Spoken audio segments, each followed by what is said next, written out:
¿Qué tal, amigos? ¿Cómo están? Muy buenas noches. Son las 9:30 de la noche aquí en Los Ángeles, California, 11:30 de la noche en el centro de México y en otras partes, pues quién sabe, ¿dónde nos escucha luego vaya por Canadá. Les mando un abrazo realmente. Tengo ya por aquí que poquito más de un mes que regresé a este espacio de Contragolpe. Me da muchísimo gusto estar aquí en Contragolpe en kpfk.org en Pacifica Radio. Siempre les quiero recordar que desde que estaba yo en televisión estuve haciendo este programa de manera paralela durante muchísimo tiempo, sin cobrar absolutamente nada en este espacio, como la mayoría de la gente que está aquí lo hace, con la convicción, y lo van a leer un día en un libro que estoy escribiendo, y hay una parte que le dedico a KPFK. Benavides, te saludo con muchísimo gusto, buenas noches. Oye, pero no hay una parte que me dedicas a mí. No, qué mala onda. No a ti, pero sí a KPFK, porque ante todas las mentiras y toda la cuestión del post-9/11 y de la guerra, primero Afganistán, luego Irak, etcétera, era una delicia escuchar a personas como Amy Goodman, otros espacios donde daban la información que necesitaba el pueblo norteamericano, que necesitaba la humanidad respecto al tema de la guerra. Hay una parte ahí muy, muy importante. No sé luego a ver cómo organizo la cosa de mi libro. Estoy picadísimo escribiendo, pero cuento algunas cosas ahí. Les va a gustar esa publicación que estoy realizando. Pero le dedico una parte a KPFK, lo que yo escuchaba en KPFK, y no lo escuchaba yo en ninguna de las cadenas en las que usted puede confiar en las noticias. En esas donde salimos así los conductores con los brazos cruzados, así, que nos ponen así para lucir creíbles, y que nos ponen a los conductores de televisión así en posición de cierta autoridad moral, y que nos ven en fotos, así que luego nos ponen así, y no lo digo porque ahora no me pongan y que no esté, pues no estoy, simple y sencillamente. Cuando yo hacía eso, lo hacía con la convicción de saber que iba yo a hacer una buena chamba para las audiencias, ¿verdad? Entonces, bueno, dicho lo cual, el día de hoy voy a tener aquí la presencia de Laura Castellanos. Laura Castellanos es autora de un libro que cuando le pedí la entrevista me tomé una fotografía en las manos para que vea que sí la leo, que no nada más así. Tengo el libro, lo compré con muchísimo interés, lo he leído. Están desde aquellos ataques allá en Chihuahua, en Madera, ¿no? Hay un rastreo, o sea, el libro se llama México Armado, el movimiento guerrillero en México entre 1943 y 1981. Muy, muy importante. Pero Laura Castellanos recientemente fue la investigadora. Recogió pues muchísimos testimonios, por lo menos 44 entrevistas realizadas por Laura Castellanos. Entrevistó a familiares, a médicos forenses, a personal del Hospital Ponce, etcétera, para que se pudiera esclarecer qué carambas pasó, no en Afganistán, sino en Apatzingán, en Michoacán.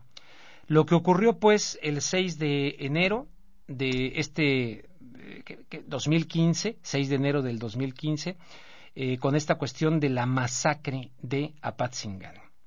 Le voy a dar algunos datos más adelante, pero déjeme decirle que también es justo y necesario decir que por aquellas fechas yo escuché vi un video, les voy a reproducir algo antes de que les presente yo a Laura Castellanos y la tengamos ante estos micrófonos. Antes de eso, déjenme decirles que hubo un video por ahí que surgió en una entrevista por ahí en YouTube.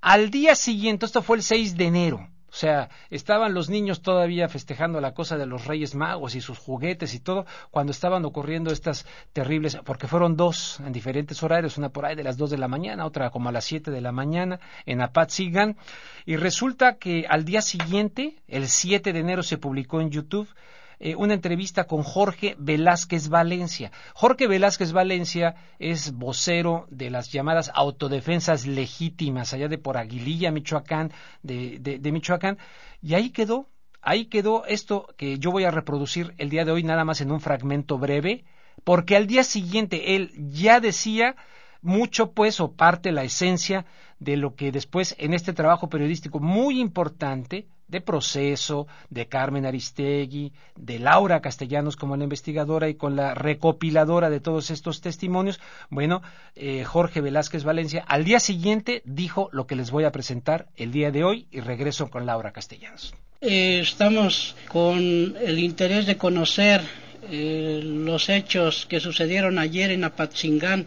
¿Qué nos podría usted informar al respecto? Mira, lo que sucedió fue que un grupo del crimen organizado, que nosotros o ellos mismos también se denominan los Viagras, tenían el cargo de la defensa de Apatzingán. Eran Fuerza Rural Estatal, nombrados por el Comisionado para la Seguridad y el Desarrollo Integral del Estado de Michoacán, Alfredo Castillo, ¿verdad? Nosotros habíamos habíamos advertido al Comisionado Castillo que estos eran delincuentes y no debería de ponerlos a hacer tareas de seguridad, más bien habría que investigarlos y encarcelarlos. Parece que finalmente, debido a que se desintegró la Fuerza Rural Estatal en el municipio de Apatzingán, en el municipio de Buenavista y en la tenencia de la mira del municipio de Lázaro Cárdenas, pues estos individuos se declararon autodefensas, pero eran simples delincuentes y entre sus acciones tomaron la presidencia municipal. El día antes de estos sucesos también habían tomado la Comisión Federal de Electricidad, pretendían tomar las instalaciones de la Policía Federal para correrlos y encargarse supuestamente ellos de la seguridad de ahí. Esa gente había estado extorsionando, igual que los Caballeros Templarios, porque muchos eran miembros de los Caballeros Templarios, otros eran miembros de otro cártel denominado La Empresa y también de la familia michoacana, ¿verdad? Debido a estas acciones, parece ser que se decidió intervenir con las fuerzas del Estado, el Ejército y la Policía Federal. Sin embargo, yo no veo claridad en esta situación, porque una de las primeras situaciones es que si fuesen a atacar a este grupo criminal, la estrategia hubiese sido blindar la ciudad de Apatzingán, ¿verdad? Bloquear las salidas para evitar que escaparan. Sin embargo, no hicieron eso ni la Policía Federal ni el Ejército, ¿verdad? Otra cosa, los asesinados, porque fueron asesinados, si buscas las imágenes en la red, en los medios de comunicación que las han publicado, te vas a dar cuenta que eran gente desarmada. Sí. Un grupo de 5 muertos es una familia, son todos miembros de una misma familia, padres e hijos, ¿verdad? Sí. El padre, la madre y los hijos. Sí, no se les ven armas. Sí, no se les ven armas. O sea, no están armados. De todas las imágenes que me han llegado a mí, es de 11 víctimas y solamente una de ellas se ve con un rifle de asalto a un lado. En otras se ve una escopeta y unos cargadores de R-15 me parece que son, pero muy acomodados como para la foto, ¿verdad? Pero no se ve ningún arma que trajera a esta gente. Es correcto. Bueno, por ahí sigue este video que ustedes pueden encontrar en YouTube. Vámonos ya directamente con Laura Castellanos, periodista mexicana independiente, autora del libro México Armado, el movimiento guerrillero en México entre 1943 y 1981. Y vamos a saludarla con muchísimo gusto acá desde Los Ángeles, California. Laura, gracias por aceptar la invitación de Contragolpe en KPFK. ¿Cómo estás? Muy buenas noches. ¿Qué tal? Buenas noches. Muchos saludos a tu audiencia allá en Los Ángeles.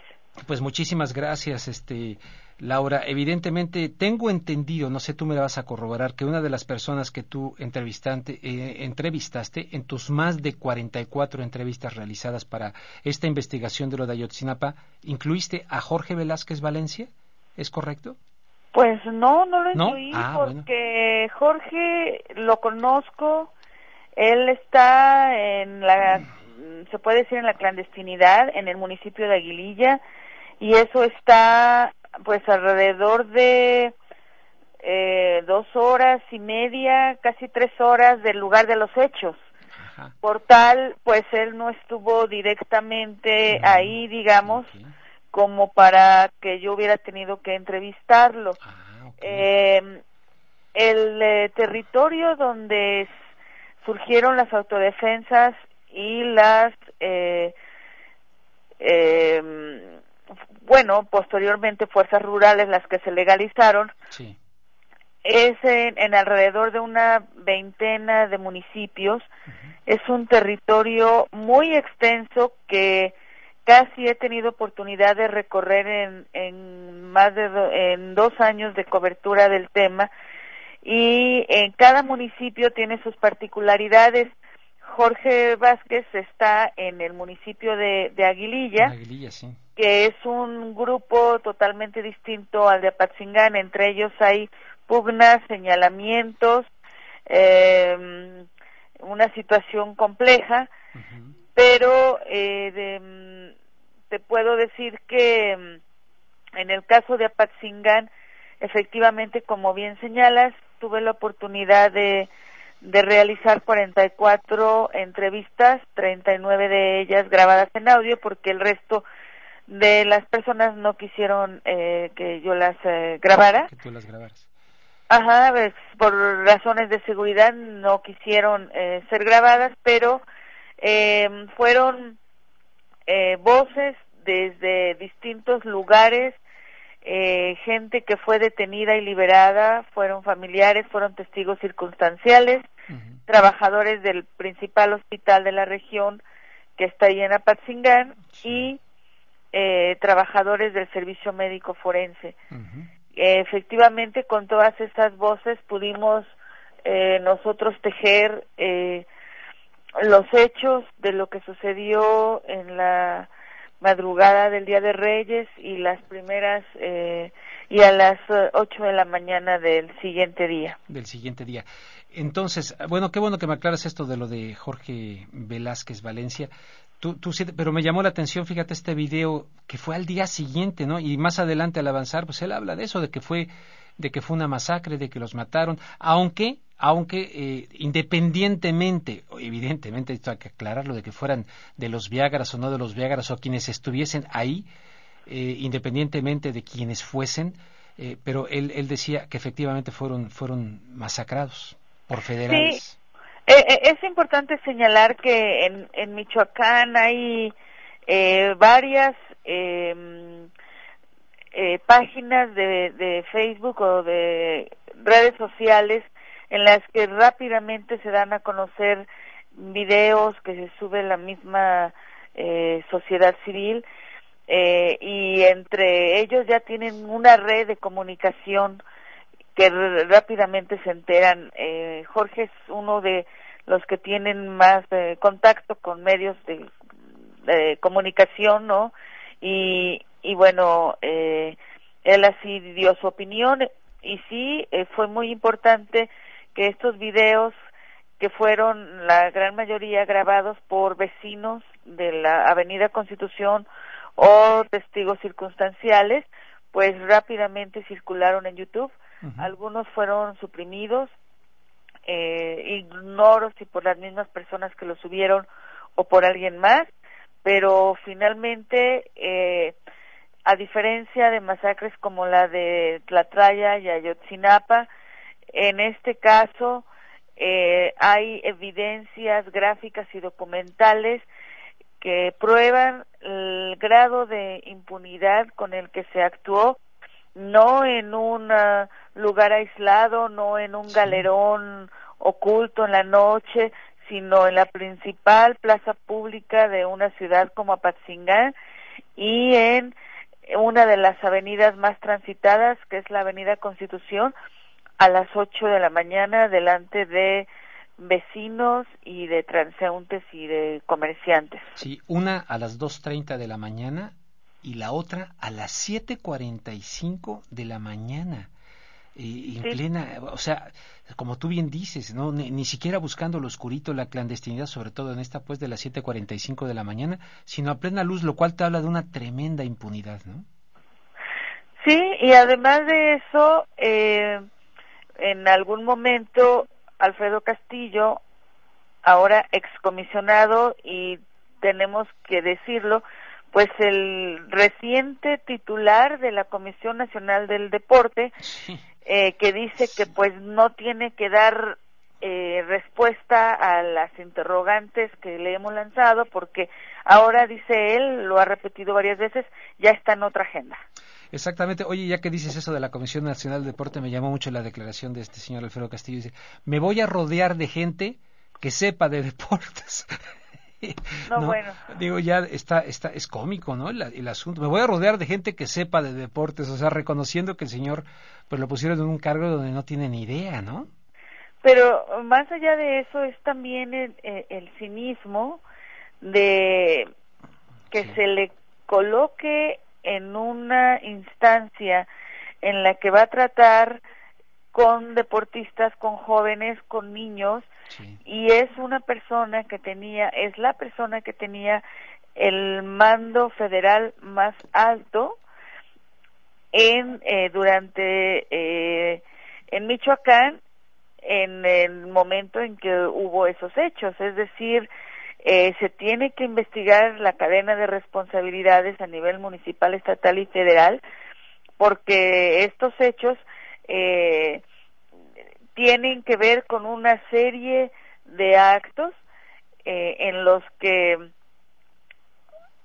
hay diferentes evidencias de cómo se pretendió encubrir 2 masacres con un saldo preliminar de 16 personas muertas, aunque no conocemos el saldo real, ¿no? Uh-huh.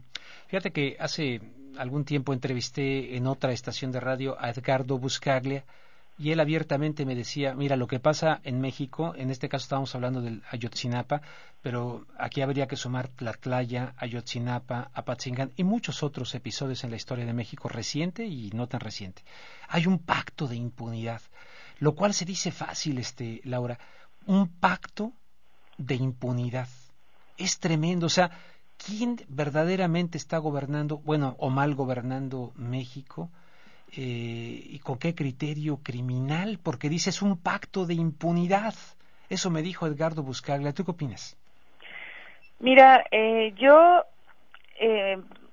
por supuesto que coincido que hay un pacto de impunidad y quisiera citar un artículo que aparece esta semana en la revista Proceso, de la autoría de Cantú, Sí. que, bueno... Sí, aquí estoy, ¿te escucho? Ah, perfecto. No, adelante, Perdón, es que adelante. no te escuchaba bien. No, sí. Sí, te estaba diciendo, de Jesús Cantú, que se llama Patzingán, aberrante respuesta federal, Sí.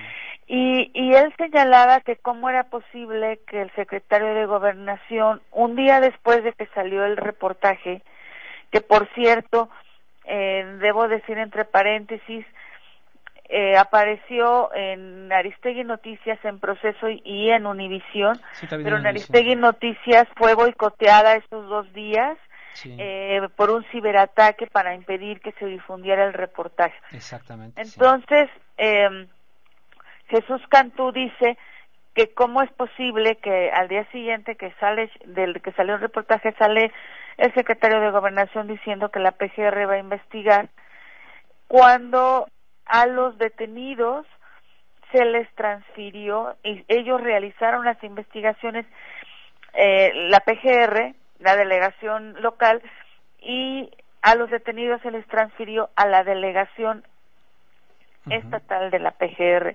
Entonces, que cómo es posible que vaya a ser juez y parte y que sea la unidad de asuntos internos de la Policía Federal, de la misma Procuraduría, la que va a investigar a la Policía Federal. Es decir, compañeros, colegas, amigos, investigando a compañeros, colegas, amigos, compadres. Entonces, eso es un pacto de impunidad, es una gravedad, esta decisión o este hecho, que lo único que va a hacer es encubrir aún más los hechos de estas 2 masacres. Sí.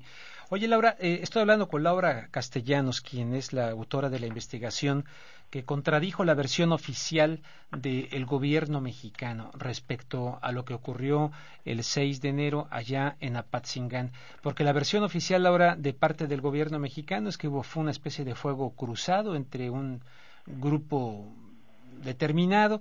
Dice que había un plantón de autodefensas legalizadas creado por Alfredo Castillo en diciembre de 2014, y exigían que se desarticulara el cártel, según esto, pero en fin, la versión oficial es que fue fuego cruzado. Luego también se llegó a decir por parte del señor Alfredo Castillo que los videos que subieron, que fueron manipulados, que fueron editados, ¿no? Pero te quiero preguntar sobre esto del sacerdote Gregorio López, mejor conocido como el Padre Goyo, porque me ha llamado muchísimo la atención. Yo lo he entrevistado varias ocasiones, vino aquí a Los Ángeles, lo tuve ahí en una estación de radio, y te leo literalmente algo. Dice: el sacerdote Gregorio López, conocido como Padre Goyo, y quien cobró la atención por defender al movimiento de autodefensas en Michoacán, dijo que la muerte, él en ese momento dijo 9 personas, que ocurrió en enero en Apatzingán, fue un remedio necesario para que las autoridades federales pudieran sacar a los Viagras, un grupo delictivo. Esto dijo el Padre Goyo. Luego, el Padre Goyo, que por cierto acudió a un mitin de la candidata del Partido Acción Nacional al gobierno de Michoacán, que es nada más y nada menos que la hermana del expresidente Calderón, Luis María Calderón, Cocoa. Ahí dijo que los hechos del 6 de enero son un tema concluido y lamentó que en estos momentos se ha hecho un asunto mediático. Luego le agrego aquí: para el sacerdote, desde que ocurrió este suceso, los pobladores de la zona han logrado recuperar la paz y la tranquilidad. Asimismo, calificó de amarillista el tratamiento noticioso que se le ha dado al caso y pidió a los medios de comunicación darle carpetazo, borrón y cuenta nueva. ¿Qué opinas de esto, de esta declaración? Pues me parece muy grave que un sacerdote justifique una actuación de impunidad contra civiles desarmados al criminalizarlos. Esto recuerda un poco el caso de Tlatlaya, en el que también civiles desarmados fueron ejecutados, en este caso por militares. Hubo un momento en que se preguntó que esos civiles, me parece 16 sí, civiles o 17, no recuerdo exactamente el número, que por qué, quiénes eran, que si eran criminales, que si eran un foco guerrillero en formación, no quedó claro, sí, pero finalmente el hecho relevante de ese acto era que se había ejecutado a civiles desarmados, sí, no importaba quiénes fueran. Exactamente. Es lo mismo que sucede en este caso, por eso digo que es muy lamentable, porque entonces se le está dando una justificación a que el Estado, a que agentes del Estado cometan crímenes de lesa humanidad, una justificación a que haya ejecuciones extrajudiciales. Y eso es verdaderamente grave. Gravísimo. Aquí es importante saber por qué no se han pronunciado los candidatos a gobernador, entre ellos precisamente la candidata Cocoa Calderón. Sí. La Comisión Nacional de Derechos Humanos estuvo un día después de que Castillo hizo su conferencia de prensa y estuvo durante 3 o 4 días recogiendo testimonios. Y ¿cómo es posible que el mismo día que el secretario de Gobernación dice que se va a investigar, la Comisión Nacional de Derechos Humanos dice que también lo va a hacer? O sea que en 3 meses y medio no hizo nada, no se ha pronunciado. Entonces es un hecho, es como si sucedió la masacre de Tlatlaya, quedó en la impunidad, solamente mandos, digamos, de bajo nivel militar fueron las que fueron juzgados. Sí. Luego sucede Ayotzinapa y acontece lo mismo, aumenta el grado de impunidad, y ahora aquí ya no estamos hablando de una, sino de 2 masacres, y una de ellas a la luz del día en una avenida. Y entonces yo también he entrevistado al Padre Goyo en varias ocasiones. Su respuesta tiene que ver con justificar, entre comillas, una limpieza social. Sí. Desafortunadamente el caso de Michoacán es un caso único porque prácticamente no hay organizaciones de derechos humanos civiles independientes, y el fenómeno de las autodefensas cuando emerge hace que otras organizaciones que estaban haciendo algún tipo de trabajo, como la oficina del relator de la ONU en México, se salgan del lugar. Es un tema muy complejo, con muchas aristas. Siempre los temas que tienen que ver con violencia popular son complicados, muy complicados. Y en este caso realmente pocos periodistas cubrimos la zona, recorriendo contados con unos 3, 4 periodistas a lo más. Me atrevería a decir, no solamente quedarnos en Apatzingán, que era donde estuvieron los reflectores, sino recorrer municipios que están hasta 10 horas de distancia de Apatzingán, ¿no? Entonces, aquí el asunto está en que debe investigarse y debe juzgarse a la cadena de mando, porque sucedieron varios hechos tan graves como fue trasladar cadáveres a diferentes ciudades para que no quedara ninguno en el servicio médico forense local y no se supiera el saldo real ni el daño que habían provocado el disparo de balas expansivas en los cuerpos. Sí, porque se los llevaron, qué bueno que comentas esto, los sacaron de Apatzingán, no los llevaron ahí a nivel local, incluso creo que algunos se los llevaron hasta Morelia, 3 diferentes puntos se llevaron a los cadáveres de este acontecimiento del pasado 6 de enero, ¿verdad? A 3 distintos, algunos a Morelia se los llevaron, si no mal recuerdo. Sí, yo tengo actas de defunción que esto prueba. De 3 por lo menos se sabe que uno de ellos fue trasladado a Morelia, otro al puerto de Lázaro Cárdenas y otro a Zamora. Estamos hablando de distancias de 200 a 300 kilómetros, es decir, en auto de 2:30 a 3 horas de distancia. Eso es totalmente anómalo, no tenía por qué haberse realizado. Y yo entrevisto al personal del servicio médico forense y me dicen que la capacidad que tienen en el refrigerador, la capacidad de alojar cadáveres es de 10, pero que no los dejaron ahí porque les dijeron que eran bastantes. Fíjate, y nada más ya para rematar con lo del padre Goyo, él dijo, si me equivoco, el excomisionado federal para Michoacán, Alfredo Castillo, si se equivocó el excomisionado Castillo, dice, o no, se deberá hacer un análisis científico criminalístico. Yo por lo pronto le doy mi voto de confianza. Y luego los acusa a ustedes de amarillistas, ahí te está acusando a ti por el manejo mediático de todos los que hicieron, y luego dice, un manejo mediático ha sido muy mediático, cuando lo más mediático ha sido él, que hasta se dejaba entrevistar, perdón, con todo respeto al padre Goyo, con chaleco antibalas, entonces se convirtió en una celebridad mediática el padre Goyo en su momento, y ahora acusa de esto. O sea, es verdaderamente increíble para mí. Yo lo voy a buscar para hablar con él y le voy a cuestionar muy seriamente, ¿no? Por estas declaraciones, porque no sé en qué ande pensando el padre Goyo, o con quién está o qué pasó. Pues ya viste que está haciendo algún tipo de proselitismo electoral. Sí, a favor de la hermana del expresidente Calderón, es increíble. Que es al que debemos que haya más de 20,000 casos de desaparición forzada y cerca de 80,000 casos de personas muertas en su guerra contra el narcotráfico, ¿no? Pero bueno, eso no quizá es trascendente para el padre Goyo.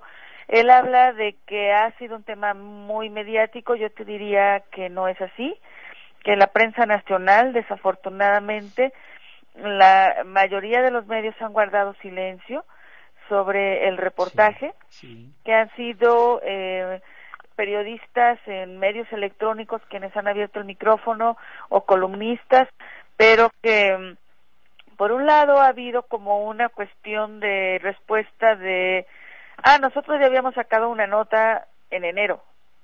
Sí, qué bueno. Y yo tuve que leer toda la información que había sido publicada para ver para dónde estaba la investigación y de dónde partir y qué fuentes buscar. Como lo hace cualquier periodista, se tiene que informar de lo que ya ha salido para ver qué dirección toma su investigación. Pero aquí el asunto está en que en que si no se visibilizó como debiera en este momento en el país, pues esto para nada, por el contrario, significa que el tema ha sido totalmente mediático. Pero lo importante aquí es que espacios como el tuyo se abran para que uno dé a conocer esto fuera del país, para que no quede esa percepción de que no pasó nada y de que ya se dio carpetazo.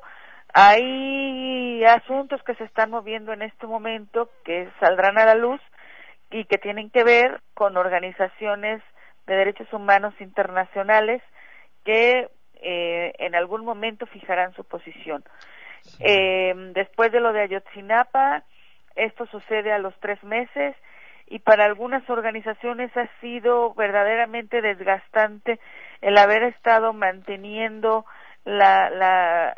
y que lo siguen haciendo la visibilidad de la masacre de Ayotzinapa. Y de pronto me han comentado, sale Apatzingán a la luz y quedan verdaderamente con una sensación de sentirse rebasados, ¿no? Como también nosotros los periodistas independientes o que cubrimos este tipo de cuestiones lo experimentamos al estar el país ahorita en una situación de convulsión, en donde hechos de violencia de distinto tipo, sea por parte de agentes del Estado o sea violencia popular que está reaccionando o está surgiendo como respuesta a la violencia estructural, y de pronto uno ya no sabe pues a dónde voltear para cubrir todo lo que uno quisiera cubrir, ¿no? Claro que sí. Voy a tener que hacer una pausa, Laura, muy breve, pero te voy dejando una pregunta. La revista Contralínea en el año 2010 publicó un artículo, información muy importante, en el sentido de que los caballeros templarios, al igual que los Zetas, lo de los Zetas evidentemente yo lo tengo muy bien documentado cuando estaban todavía dentro de las estructuras del ejército mexicano, fueron entrenados en los Estados Unidos. En el caso de los caballeros templarios, que muchos también fueron exmilitares, de acuerdo con la revista Contralínea, fueron entrenados por Estados Unidos, Israel y Egipto. Esto fue en el 2010, si quieres hasta ahorita busco el artículo. Tú eres una experta en todo esto de movimientos y tal. Te quiero preguntar un poquito tu opinión de eso. O sea, luego recientemente yo publiqué en mi página algo que a su vez lo tomo del portal muy serio, Tom Dispatch de los Estados Unidos, en el cual Rebecca Gorton, que es profesora en la Universidad de San Francisco, presenta un artículo que a su vez al presentarlo en Tom Dispatch lo titula "No funcionó en Afganistán, hagámoslo entonces en México". Es tremendo. Ahorita te comento de ese artículo, pero te pregunto, te voy dejando la pregunta antes de ir a la pausa. ¿Qué significa el hecho de que los documentos que presentó Contralínea en el 2010 nos digan que los caballeros templarios fueron entrenados por Estados Unidos, por Israel y por Egipto? Regreso después de la pausa.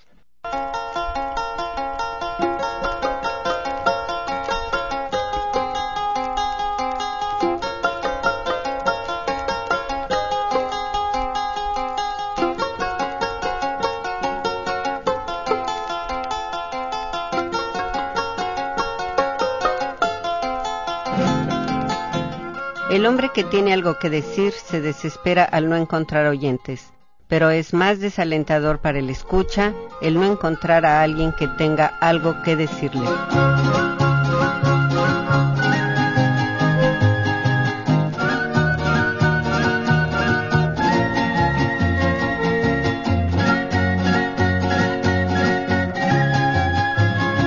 Estamos aquí de regreso, amigos, a ver si me pones también aquí el teléfono para ver si luego más adelante alguna de las personas que nos están escuchando, si así lo desean, de lo contrario, tranquilos, no pasa absolutamente nada. Le quieren hacer una pregunta a nuestra invitada, que la tenemos precisamente aquí, Laura, hablando con ella. Pero mira, Laura, te quiero leer: Caballeros Templarios entrenados por Estados Unidos, Egipto e Israel, 28 de septiembre del 2014, la revista Contralínea. Integrantes de los Caballeros Templarios, el cártel que surgió en el seno de la familia michoacana en mayo del 2006, fueron capacitados por los gobiernos de Estados Unidos, Israel y Egipto en el arte de la guerra y de la inteligencia que utilizan como estrategia para el trasiego de drogas, lavado de dinero, infiltración de las estructuras militares y gubernamentales, y realizar operativos de asalto. Se trata de un cuerpo de élite que incluso cuenta con un tipo de armas a las que no tienen acceso los militares mexicanos. Un expediente abierto de la PGR al que Contralínea tuvo acceso da cuenta de la historia y estructura de la familia michoacana y los Caballeros Templarios. Martín Rosales Magaña y el testigo protegido Emilio, dos de los fundadores de estas organizaciones delictivas, revelan en sus respectivas declaraciones ministeriales del 2011 la composición de ambos cárteles de la droga. Y por ahí sigue esta tremenda nota que a mí siempre me ha impresionado mucho desde que la leí en la revista Contralínea. ¿Tú qué opinas de esto? Bueno, no conozco esa información. Yo, digamos que no me he centrado en investigar tanto a los cárteles. Lo que sí me provoca como desconfianza son los expedientes de la PGR. Bueno, sí. Después de ver cómo de pronto pueden ellos crear explicaciones o argumentaciones penales que, como sucedió en el caso de Apatzingán, ¿no? No directamente la PGR, pero digamos sí Alfredo Castillo y el gabinete estatal, y de pronto pues puede quedar como una verdad oficial.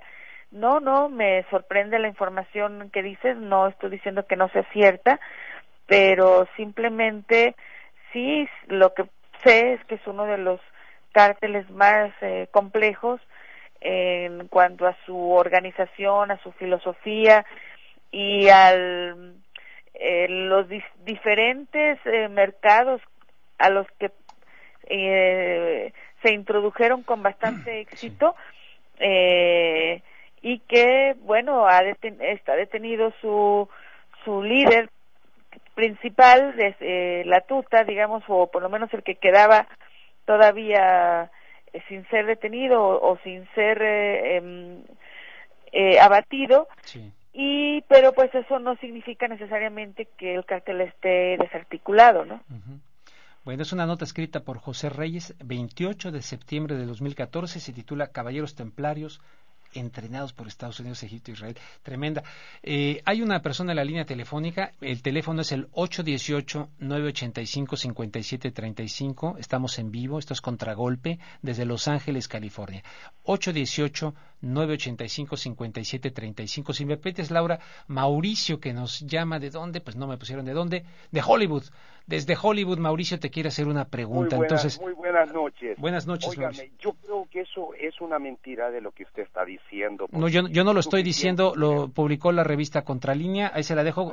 Lo digo. Entonces, sí, adelante. Oiga, pero tengo una pregunta para mi invitada, porque la bronca no es conmigo, yo nomás estoy dando un dato que publicó la revista Contralínea. ¿Tiene pregunta para mi invitada? ¿Sí o no? Porque no la puedo dejar al margen de la conversación. Pero la pregunta es, ¿tú crees que el Estado judío se va a meter en los problemas internos de tan lejos, teniendo nosotros nuestros propios... No, pero hágale usted una pregunta del tema concreto, porque usted se fue por el lado de los judíos y eso, ¿no? Yo te puedo decir una cosa, mira, todo eso empezó porque lo que es los caballeros templarios, lo que más les interesa... No, pero tiene una pregunta para mi invitada, porque es una pregunta para mi invitada, no lo pasé. Pero comente pues y ahorita regreso con ella para que no se note como que estoy aquí siendo grosero con usted, que no es mi idea. No, yo eso le quiero, esa pregunta le hago a usted de lo que está pasando en Michoacán, que hemos escuchado. Digamos, cuando agarraron al líder aquí la tuta, Acuérdense que él actuó a base de lo que él pretendía tomar posición, lo que era el puerto, lo que eran las minas y lo que era parte de la agricultura. Bueno. No fue basado a cosas externas, por decirle así, como ustedes están diciendo. No, pero repito, quiero que usted mida las palabras. No es que como ustedes están diciendo, yo estoy citando y para mí es muy importante poder citar cosas. Le estoy preguntando a una conocedora del tema qué opina de lo que publicó la revista mexicana Contralínea, y se lo repito, dice, integrantes de los Caballeros Templarios, el cártel que surgió en el seno de la familia michoacana en mayo del 2006, fueron capacitados por los gobiernos de Estados Unidos, Israel y Egipto. Busque la nota, lea la completa. Yo no estoy diciendo ni que sea verdad ni que sea mentira, se lo estoy preguntando aquí. Es primera vez que yo escucho eso. Bueno, pues hay muchas cosas que la gente escucha por primera vez en la vida.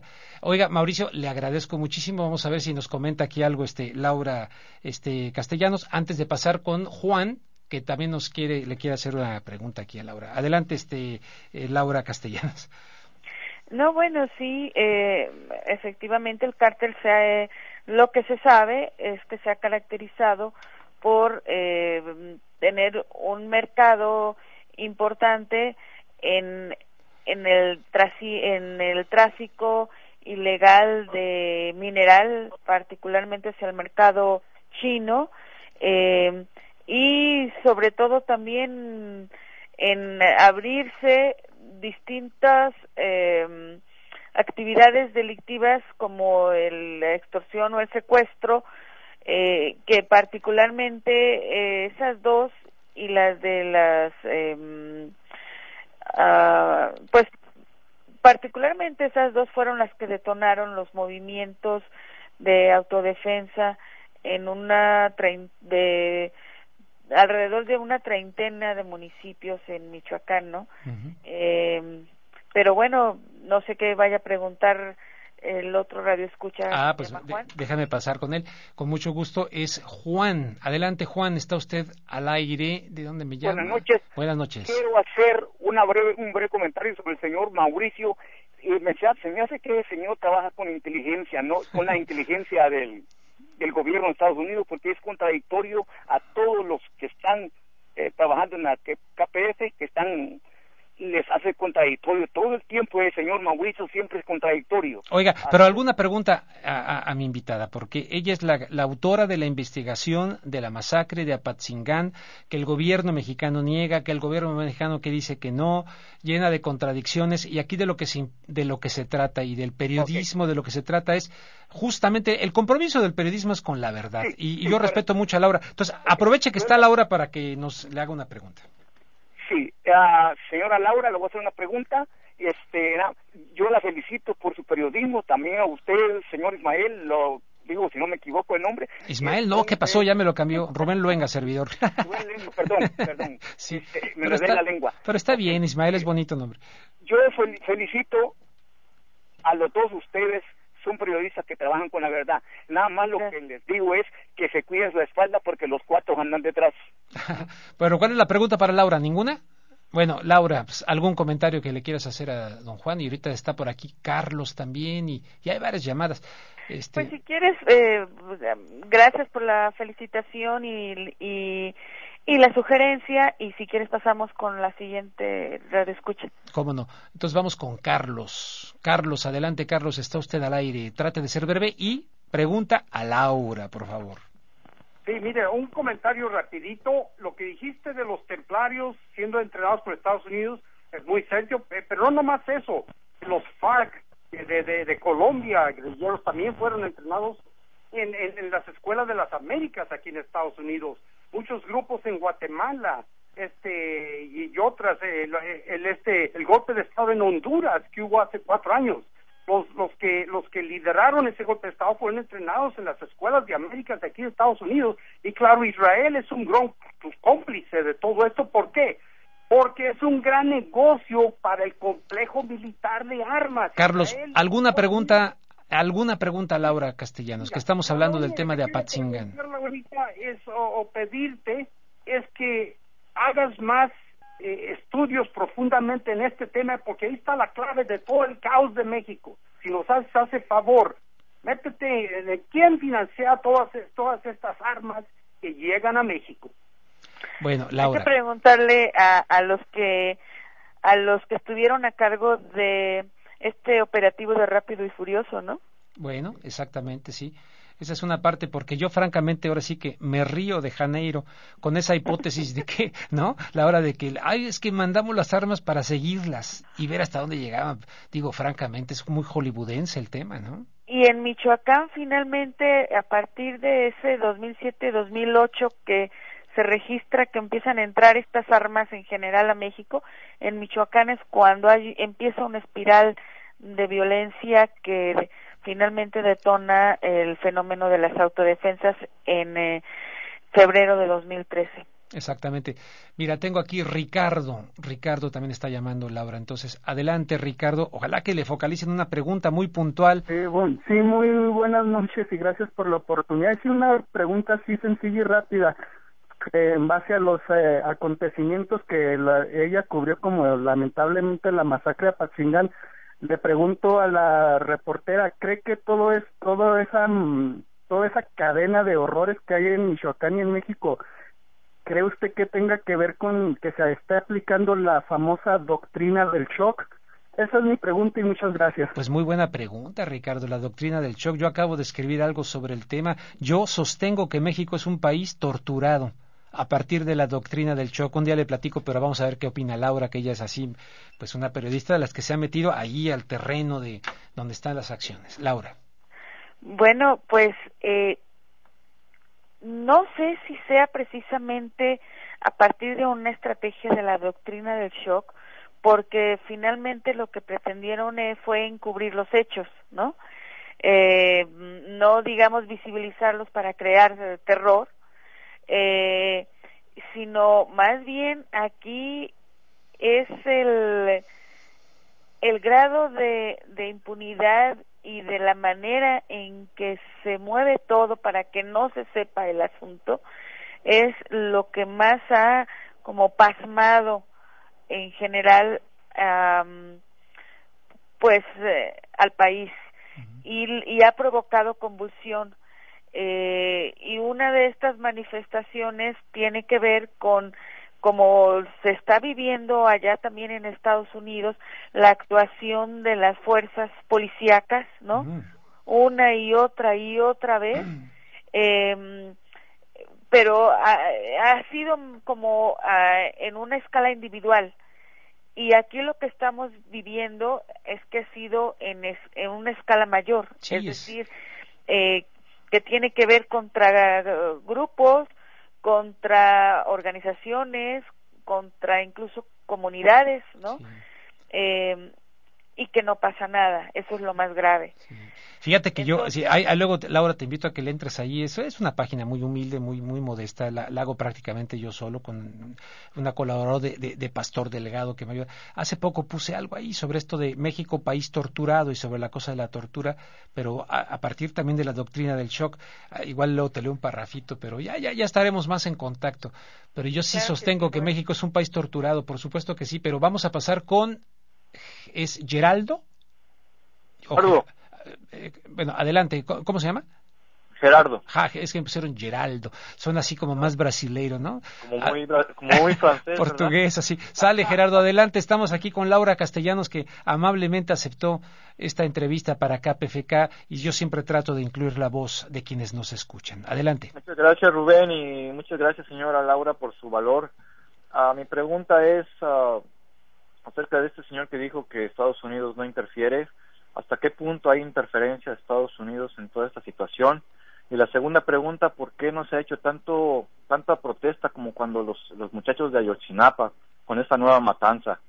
Y es todo, gracias. Muchísimas gracias, Gerardo. Laura Castellanos. Bueno, mira, a mí me parece muy importante esta observación de este radioescucha. Efectivamente, yo encuentro una respuesta en dos vertientes. Por un lado, Ayotzinapa, todo lo que generó la masacre de Ayotzinapa, la desaparición de los 43 estudiantes, tiene que ver con primero una escuela normal, es decir, una escuela para maestros que es muy emblemática históricamente en el país. También que los alumnos son de origen indígena, y eso provocó que hayan sido muchachos jóvenes y que los padres hayan salido con un coraje, con una fuerza a gritar y a denunciar lo que había pasado.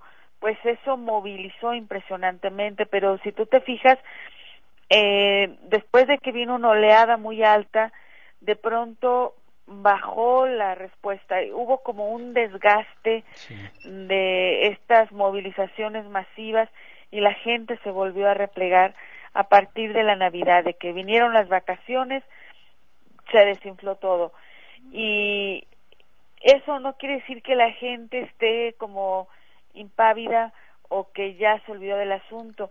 Yo lo que observo, por un lado, es que miro como una sensación de una gran impotencia, que hay una tremenda acumulación de agravios en la sociedad mexicana, y que de pronto fue como replegarse y ya no salir y gritar y manifestarse, pero lo están haciendo de maneras distintas, no sé, a través de las redes sociales, o hay gente que simplemente está siguiendo el día a día a través de las noticias, o hay gente que de plano ya no quiso hacer nada. En este caso de Apatzingán, estamos hablando de que sucede en un territorio muy estigmatizado y muy complejo, en el que surgen las autodefensas. Y precisamente por eso yo te comentaba que pocos periodistas entramos y estuvimos cubriendo este fenómeno, o lo hemos estado haciendo, porque se criminalizó desde el principio. Es decir, no se trataba de comunidades indígenas que se estaban armando o tenían su policía comunitaria, sino eran comunidades mestizas donde había una producción agrícola importante, y que de pronto decían, pues no queda claro, ¿y esto es por qué o qué? Y por la misma razón no son las únicas masacres que han sucedido. Hubo otra de limoneros en abril de 2013, también con un número indeterminado de cortadores de limón que fueron ejecutados, y no pasó nada. Y hubo otra en Chucutitán, en Caleta, donde se criminalizó a la autodefensa de Caleta y no pasó nada. Y no pasó nada, por eso lo del pacto de impunidad. Oye, me pregunta José Ángel Esparza a través de mi cuenta de Twitter, pregunta, ¿qué piensa Laura Castellanos acerca de si la gente confía en las autodefensas como vía para defenderse después de Apatzingán? Mira, lo que pasa, como yo te comentaba, es que estamos hablando de veintitantos, alrededor de una treintena de municipios donde hay autodefensas, y cada una tiene su complejidad, sus pugnas internas y sus grupos. En Apatzingán es el territorio, el municipio y la ciudad en donde estaba más convulsas las pugnas entre grupos, porque fue en el municipio en donde, a diferencia de otros, no se prohibió tácitamente, como tampoco sucedió en el de en algunos lugares de Buenavista, no se prohibió que no se integraran perdonados, es decir, extemplarios o perdonados, que así le llaman, a la autodefensa. Como es una ciudad grande con muchas entradas y donde estaba muy permeado el cártel en distintas actividades empresariales, institucionales, fue muy complicado en comparación con municipios como el de Tepalcatepec, de donde es el doctor Mireles, u otros como el de Cualcomán, en donde la misma población logró organizarse, logró armarse y ha estado a cargo de la seguridad. Aquí el asunto está que desde mayo de 2014 el gobierno decide legalizar, hacer una selección y legalizar a elementos de la autodefensa para convertirlos en fuerzas rurales. Tú puedes ver todo ese territorio. Nos queda un minuto, Laura, nos queda un minuto. Adelante, concluye. Bueno, pues si me queda un minuto, yo lo único que quiero hacer es invitar a tus radioescuchas para que entren al portal de la revista Proceso y al portal de Aristegui Noticias para que vean la versión del reportaje, la versión larga, la versión multimedia y un video de 14 minutos que muestra o que recoge algunos de los testimonios que yo recabé en este reportaje que Aristegui Noticias encabezó atinadamente como fueron los federales. Exactamente. Oye, quiero dar las gracias a David, a Rigo, a Rolando, Carlos. Están esperando la línea telefónica. Desgraciadamente no nos da tiempo, pero no va a ser la última vez, si nos permites, Laura, porque hay mucha sed de información. Mucha gente cree que acá en Estados Unidos vivimos en el paraíso de la libertad de expresión. Lamento decirles que no es así. Hay mucha sed y hay mucho entretenimiento disfrazado de noticia. O sea que si nos aceptas otro día seguir platicando, Laura, y te agradezco muchísimo por tu participación esta noche aquí en Contragolpe en KPFK, Laura. Por supuesto, un abrazo a ti, muchas gracias a ti y a todo tu equipo, y un saludo a tus radioescuchas, que espero volver a estar en contacto con ellos otra vez. Y te pueden seguir también en Twitter, recuérdame, eres @LCastellanosMex.